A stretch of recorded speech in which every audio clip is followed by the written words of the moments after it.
We're going to go really deep today on Empower Your Soul, as there was an amazing question that somebody sent me on Instagram about how do I deal with the state of the world right now? Like, how do I maintain my positive mindset with everything that's going on?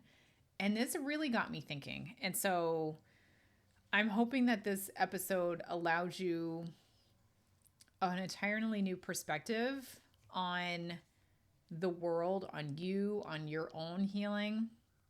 And I am just going to give a PSA. I am not going to say it a million times, but I will likely sound a little bit like an asshole in this session today, in this I want to say this reading. I don't know why I want to say this reading in this podcast today. So advanced apologies. I realize that what I'm saying has a ton of complexity and nuances to it. And so I'm just going to give that flat out disclaimer that my intention for this is positive and light and loving. However, it's probably not going to come out like this a lot of the time because the reality of Earth is the reality of Earth, and it's a painful place here. So let's talk about it. So in particular, the question that was asked was related to, the situation with Israel and Gaza, the situation with the president, like all these different things where the world is, going down like a hell in a handbasket, right? And so it was a really good, genuine question about how do I keep my vibes high while I am surrounded by things that are extremely depressing that I can't control, that we are in and feeling the energy of from a collective. And it's a really good question. And so energetically, I guess there's two ways that I can approach this. And when I answer this question, I'm not going to just talk about the situations that were specifically asked in the political climate right now, but also it is all right, I'll shut off my ding. Here we go. But it is also this anything negative or low vibration that happens to you. Why did it happen to you? Why me? Why now? Or the people that are around you, why would it happen to them? And how do I maintain this neutral perspective on all of that? And so as we kind of talk into this, I'm going to talk about energy and vibration, but then I'm going to also talk about perspectives, because I think there's two different ways to look at this. So from an energy and a vibration perspective, know that we all exist as souls here on planet Earth. Planet Earth has its own collective energy. I know you've heard, hopefully you have, of the Schumann resonance, which is essentially the heartbeat of Mother Earth. But also from a collective energy perspective, there is collective energy that we all put out, all of us as souls on this level. And think of it as like it all goes up to this energetic fog that kind of circles the planet, and we all kind of feel it. I mean, that's the really, really basic rudimentary way of explaining it. And so when there are horrible things that happen in the world, that collective vibration is going to reflect whether or not we're paying attention to or what is going on in the world. Because we are a global world, right, with full transparency, hopefully, into what's going on in the world. And there's news and there's TikTok and all of these social media platforms that are showcasing everything that's going on in the world. So if you're tapped into what's going on in the world, obviously your energy and your reaction to that is going to impact the collective energy. So needless to say, the collective energy is not that great right now, okay? It's just not that great. So as a result, the vibration of the collective energy is probably a little more lower than normal, which would be more negative than normal, which is fine, right? And so if you are an empath and you're picking up on those energies, you're going to be impacted by it, and you're going to wake up feeling tired and feeling groggy and feeling like sad for no reason, or feeling like depressed or sluggish for no reason, even though in your life, when you look around, there's nothing that would cause that. But because you're an empath and you're clearly attuned to these collective energies, it might drag you down. Okay? And so for me as a soul, I make sure to essentially protect my energy and make sure that I'm keeping out the collective energy. And I can, for the most part, because I don't watch this. So it's out of sight, out of mind. If I don't watch the news, generally I don't feel the energy of it, right? If I am waking up and I'm having a bad day, or if I'm not feeling myself, then I will just ground and center my energy and put my protection on so that I'm not tapped into that collective energy. I will purposely do things that step me out of and protect me from that collective energy so that I'm not influenced by it. So energetically, that's how I not let it affect me on a daily basis. Is I purposely do things that are in the present moment. I bring my energy to the present moment. I will spend time outside to ground my energy. I will be great gratitude, right? I will keep my vibration high enough and my energy protected enough that it doesn't influence me. That is essentially how I energetically like shield myself, so to speak. Um, I don't, again, the caveat here is that I don't actively need to constantly be on the defensive because I'm on the offensive. Like I push out the energy that doesn't serve me. I don't let it in to begin with. And so I don't have to consciously do that because my vibration is so high, it doesn't bother me. Does that make sense? I hope it does. As I talk to nobody but my face on the screen, does that make sense? To me, it does. so, so energetically, that's how I did that. I know I talked about energy a couple podcast episodes ago. I'm not going to go there. But the other way that I think is the more asshole perspective of this is, again, perspective, right? It is the perspective of what I remind myself of, and this is how I get to sleep at night every night, is that regardless of the situation, and again, disclaimer I said up front applies here, we choose our lives here.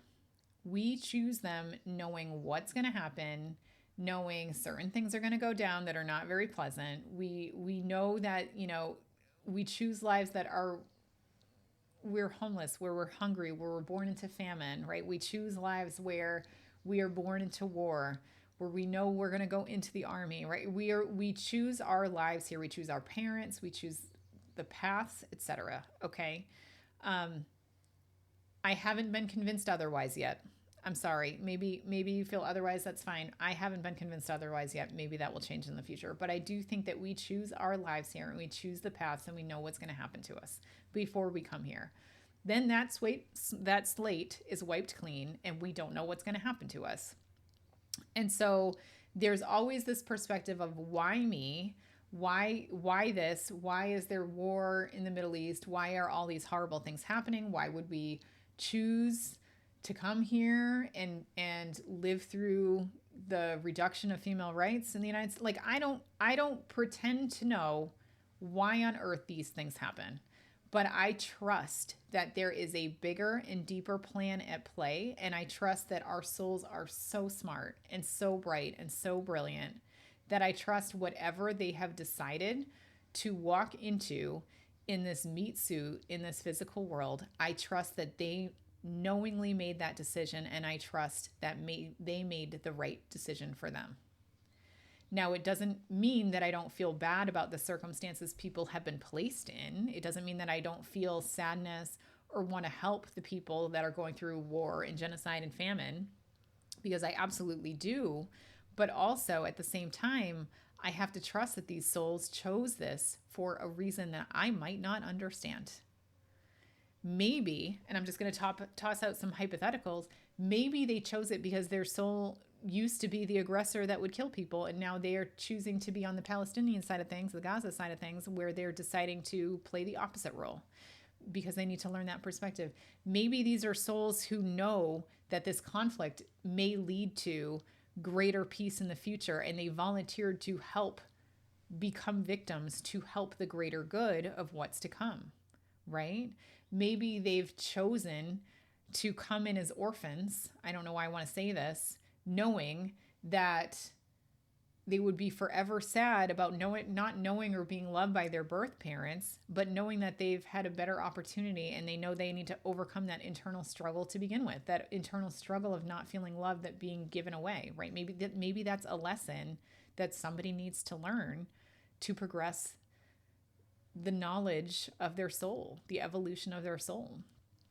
And so, like, for me, this is a really simple answer of, I don't understand it, but I trust that spirit and souls make the right decisions when they come here and they know what they are walking into. And this is partnered up with what I have said repeatedly to people in the past week, that it's not my job to take away people's lessons. So even though I feel freaking horrible for some of these people, right? It's for populations of people, for individuals in my life that have gone through hell and back. Even though I feel for them and I want to help them, I also know that they chose that for a reason, and that they need to go through that and they need to learn from it and overcome it. Ding, for a reason. And so I'll be there to support them, and I'll be there to help them when they need help. And if they reach out and say, I need someone to lift me up, I need kindness, I need love. You know, if someone's going through a tough time from the loss of a sibling, I'll show up with some wine and some cheese and say, let's talk, right? But they're still the ones that have to go through and process it. And I could be there to support them in whatever way they need help with, but they have to do the work. And so I've learned I can't take away people's lessons, but I know what I do as a soul here in this world is that I provide those different perspectives for people. I remind people that your soul chose this, knowing you would be successful, knowing you would overcome this. So let's talk about what you're going through and why that is a blessing and not a curse. And I know that sounds like spiritual sugarcoating. Maybe it's like spiritual psychosis to think that there's a positive silver lining for everything that horrible that happens in the world. But again, there's so much we don't know. There's so much we don't know here in the physical world. So I will not pretend or judge people's choices, but I will be there to support them in whatever choices they've made and help them in whatever ways they're asking for help to move through it, but I will not do the work for them. And so when this comes to personal growth, and Spirit wants me to go to the personal growth perspective, this means that you have been born, maybe you have been born within toxic family lineages. Okay. Like, I'm sorry, who hasn't, right? We all have bones in our closets, every single one of us, right? And they're nothing to be ashamed of, but we are born with our own horrible experiences and or born to families that have imparted horrible experiences or energies or patterns or beliefs onto us. And so I fully believe that this generation that exists today, you, me, our kids, right? Other people who are slowly waking up one at a time, we are here to hit the proverbial reset button to heal what's broken and release the chains of the burdens that came before us, whether it is past lives, whether it's family lineage, whether it's current lives and things that have happened, and come into further alignment with our souls. Because if we think that we're going to ascend the earth to 5D, if you believe that or not, right? If you think that we're going to ascend the earth to 5D in the same patterns and beliefs that exist in 3D, you're kidding yourself, right? Like you got another thing coming to you. It doesn't make sense. And so for us to embrace the next level of human evolution, the next level of, unconditional love and hopefully healing and community and helping one another, and like all of probably the socialist ideals without the government bullshit that goes along with it, like being a true village and a true community across the world that is helpful and kind and loving, we have to become helpful and kind and loving ourselves. We have to live that ideal to become that ideal. And I'll tell you what, none of the generations before us, or at least none of that I've known, I'm jealous if you've had it. Oh, it's in my husband's family. Most of them are loving and generous and kind. My personal family, I have a lot to undo, right? They didn't know how to function that way. They were brought up under toxic dynamics that have gone back for generations. And so a lot of this is stopping the blame and stopping these patterns, but you can't stop these patterns by coming at them angrily and fighting them and doing the opposite of what the generation before us has done. You have to come into loving acceptance with the patterns, behaviors, beliefs, activities that have allowed you and your ancestors to thrive in the circumstances they grew up in. Because at some point, being vulnerable would get you killed, right? World War II Germany, you can't be vulnerable, you can't talk, right? I've had clients where we've talked about their family from generations ago were bootleggers. And it was their livelihood, and that's what allowed the bills to get paid and money in the pockets, and like allowed the survival of the family. But as a result, the family learned not to talk. Don't talk to anybody. The family learned to isolate. And these are the patterns that have been sent down through the generations to the current client that I had that didn't feel safe to talk, that didn't feel safe to be vulnerable. And I'm like, well, it didn't start with you. Here's where it started. And at the time, it was really valuable for the family and it was very beneficial for the family, but you don't need to carry that burden anymore. You don't need to live like that anymore. You don't need to be quiet to be safe. And so a lot of what we're doing is undoing these patterns, but we can't get mad at these patterns. We can't say they're bad. We can't say they're negative. We can't like point the finger at our ancestors and say, shame, ancestors. We can't do that because they did the best with what they had. And instead, it's rewriting the narrative. I want to say from a Christ consciousness perspective, because that's popping up in my head, but truly from an unconditional loving perspective that allows us to say, you tried your best. I'm going to release those chains from you for you. Because I know you had no other choice and you did exactly what you needed to survive. And some of the most horrible things that people do on this planet are because they lack love, because they lack being seen, because they lack the ability to use their voice to speak up, to feel love. They lack the ability to let love in, right? And so a lot of the dysfunction that exists in the world,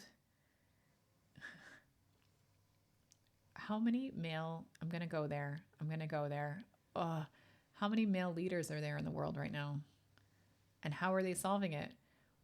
From a male perspective, with guns and war and fighting and black and white and your side versus my side and I'm right and you're wrong, right? And where does that come from? That comes from not being fucking loved as a child, right? Like, why would we need to put down other people if we weren't stable and secure in ourselves?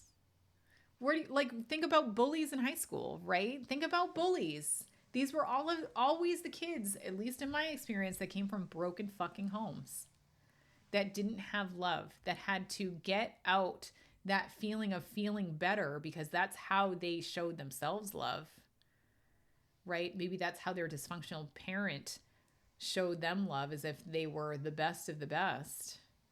Then they would shower them with love. So you've learned to equate behaviors with love. I know I could go on and give so many different examples. I won't. So really the way forward is to meet every dysfunction, every shitty ass situation, and look at it and say, where was love missing? What was missing here? Why was this a blessing and not a curse? How can we take this negative and, honest to God, like turn it into a positive story from our ancestors, from our parents? Because as much as I talk about my narcissistic mom on here, I love you, Mom, if you're listening. You're still a pain in my ass, though.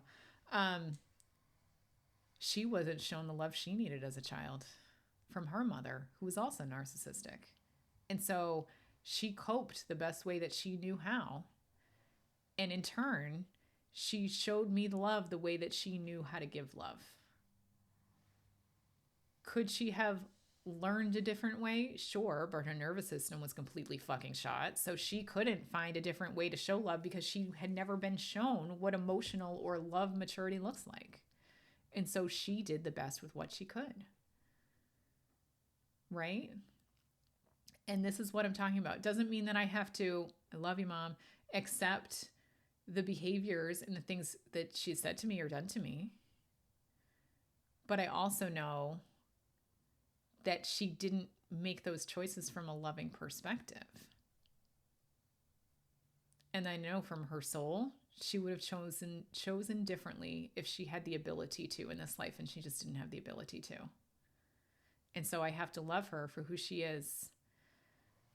And I have to love her for that path that she has instilled on me, because it's made me who I am today. I wouldn't be who I am today without my mother being that way. I wouldn't have pushed against the grain of literally everything in my life and proven everybody wrong my entire life to show up here and tell you that you're fucking awesome and that you don't need anyone else, because I've done it myself. And if my mom wasn't the way she was, I wouldn't be the way that I am, telling you that you can be the same way. You can be bulletproof too. You can be Teflon. Nothing can bother you. You are complete and whole as you are. You don't need that external validation or love or worthiness, because it's all in you. And so again, it's taking the fucking lemons that life gives us and figuring out what was the lesson in that.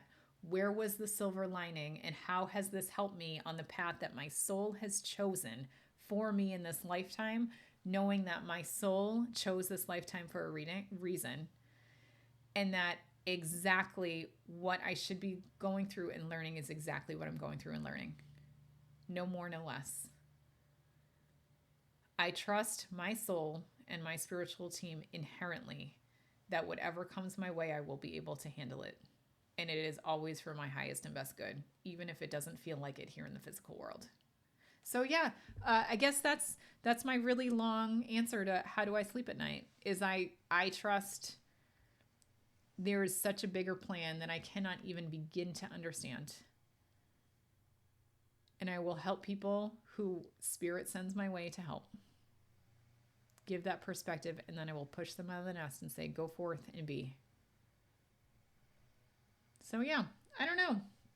Hopefully that gives you insight into my crazy mind and why I think the way that I think, and why sometimes I sound like an insensitive asshole a lot of the times. Because I don't pretend to know any better. I don't pretend to know the intricacies of the universe and the web and how things impact each other. And I'm not going to pretend that I think that I know better than your guides or your soul's plan, because where you're supposed to be is exactly where you're supposed to be. So there you go. I'm going to leave it there. Hopefully this episode made sense and I didn't go too far down the rabbit hole. But yeah, that's kind of how I sleep at night. If you have questions or thoughts or reactions to this, I would love it, because I literally put my whole heart on my sleeve for you all here. But I am sending you all the love, and I want you to know that you are one resilient, badass bitch or person, if you're a male, or be bitch, that's fine too. And I know that you are capable of anything and everything that you set your mind to. And I believe that everything that you've gone through has made you your superhero self that you are today, and it will continue to serve you as you go forward into this amazing journey in your epic meat suit here on planet Earth. All right, mwah, I love you. Take care.